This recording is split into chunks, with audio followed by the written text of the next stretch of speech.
الرحمن الرحیم۔ السلام علیکم ناظرین، آپ یوٹیوب چینل دیکھ رہے ہیں، میں عمران خان ہوں۔ ناظرین، ایک بہت بڑی خبر ہے اور یہ بم شیل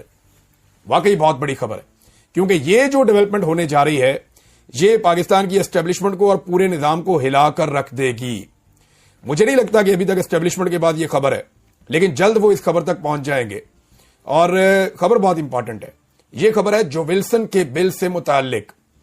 دیکھیں، جو ولسن کے بل کو روکنا اب اوورسیز پاکستانیوں کے بس میں بھی نہیں ہے۔ یہ بل انیشیٹ ہو چکا ہے اور اس کے اوپر جو ہے وہ آنے والے دنوں میں کاروائی ہوگی، ڈیولپمنٹ ہوگی۔ اب اس کو روکنے کا ایک ہی طریقہ ہے، وہ طریقہ کیا ہے وہ میں آپ کو بعد میں بتاتا ہوں، لیکن جو ڈیولپمنٹ جس کی میں آپ کو بات کر رہا ہوں نا، وہ یہ ہے کہ آنے والے دنوں میں ایک تو یہ آپ یاد رکھیں کہ اسٹیبلشمنٹ ابھی آنے والے دنوں میں ایک اور بھی گیم کھیلے گی، اور وہ یہ کہے گی کہ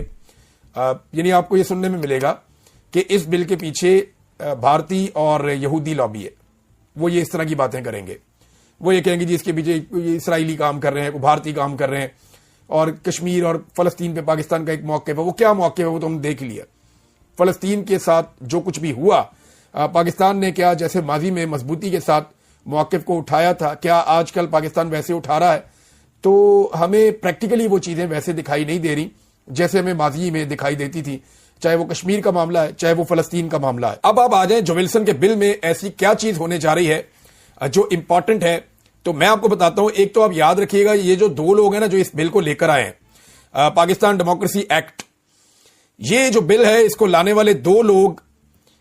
جو لے کر آئے ہیں، جمی پنیٹا اور جو ولسن، یہ دونوں آرمڈ سروسز کمیٹی کے ممبرز ہیں۔ بس یہ آپ نے یاد رکھنا ہے، یہ امریکہ کی ایک بہت امپورٹنٹ کمیٹی ہے اور یہ دونوں لوگ آرمڈ سروسز کمیٹی کے ممبرز ہیں۔ ایک چیز تو میں نے آپ کو یہ بتائی، یہ آپ نے یاد رکھنی ہے،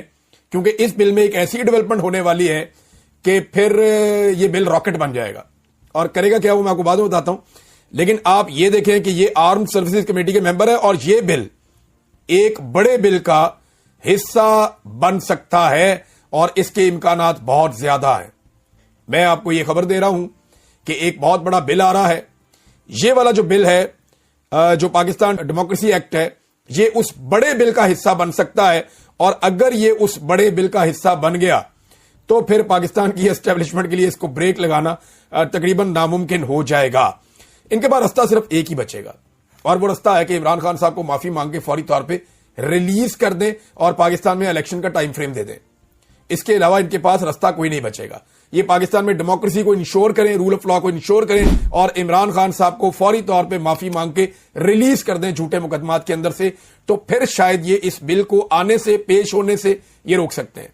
ادروائز اس کے اوپر جس وقت ووٹنگ ہو گئی اس وقت کیا ہوگا، یہ خبر میں آپ کو دے رہا ہوں کہ یہ بل ایک بہت بڑے بل کا حصہ بن سکتا ہے۔ اس کے بہت زیادہ امکانات ہیں، کیونکہ اس کے اوپر باقاعدہ ڈسکشن ہو چکی ہے، بلکہ مجھے جس نے یہ خبر دی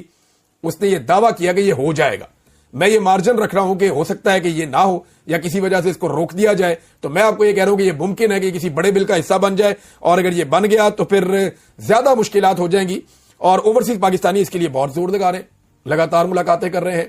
کانگریس مین کے ایک ایک کر کے وہ ووٹ اکٹھے کر رہے ہیں، اور جتنے ووٹ انہوں نے اکٹھے کر لیے ہیں اگر اسی رفتار سے وہ کرتے رہے تو آنے والے چند ہفتوں میں آپ کو اس کا نتیجہ نظر آنا شروع ہو جائے گا۔ پاکستان کی اسٹیبلشمنٹ پہ بہت دباؤ ہے، اور اس وقت اسٹیبلشمنٹ کیا کر رہی ہے یہ میں آپ کو بتا دوں، بڑا عجیب و غریب کام ایک اور کر رہی ہے۔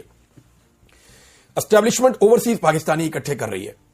شہزاد اکبر صاحب نے جو خبر دی اس کے مطابق تو یہ ہے کہ 3-3 ہزار پاؤنڈ بھی خرچے جا رہے ہیں فی بندے کے اوپر، جناب 3-3 ہزار پاؤنڈ کا خرچہ بھی دیں گے، اچھی پرسنالٹی والے بندے اکٹھے کرو۔ یورپ سے میں نے آپ کو یہ خبر دی تھی کہ وہاں سے بھی بندے اکٹھے کیے جا رہے ہیں۔ پھر میں نے آپ کو خبر دی تھی کہ امریکہ سے، یورپ سے، برطانیہ سے، مختلف ملکوں سے جو اوورسیز پاکستانی ہیں انہیں اکٹھا کیا جا رہا ہے کہ آپ کو لے کر ہم نے جانا ہے پاکستان، اور پاکستان میں آپ کو 5 سٹار قسم کا پروٹوکول ملے گا، آپ کو پراپر جو ہے وہ سہولتیں دی جائیں گی، آپ کو بہترین سیکورٹی دی جائے گی، آپ کو بہترین ہوٹلوں کے اندر ٹھہرایا جائے گا، آپ VVIP قسم کے بندے ہوں گے پاکستان میں۔ اگر آپ اپنی فیملیز کو ملنا چاہتے ہیں وہ بھی فیسیلیٹیٹ کیا جائے گا، اگر آپ اپنی فیملیز کو بلانا چاہتے ہیں وہ بھی فیسیلیٹیٹ کیا جائے گا۔ آپ نے پاکستان جانا ہے سرکاری خرچے کے اوپر، اور آپ نے ایک اوورسیز کانفرنس اٹینڈ کرنی ہے جس میں شہباز شریف اور آرمی چیف آئیں گے۔ یعنی شہباز شریف اور آرمی چیف کی ایک خواہش پوری کرنے کے لیے، یا دنیا کو یہ بتانے کے لیے کہ اوورسیز پاکستانی ہمارے ساتھ کھڑے ہیں، پاکستانی عوام کا جو ٹیکس پیئرز کا پیسہ ہے اس کو ایسے اڑایا جا رہا ہے، ایک تاثر بنانے کی کوشش کی جائے گی کہ یہ سارے اوورسیز پاکستانی جو آئے ہیں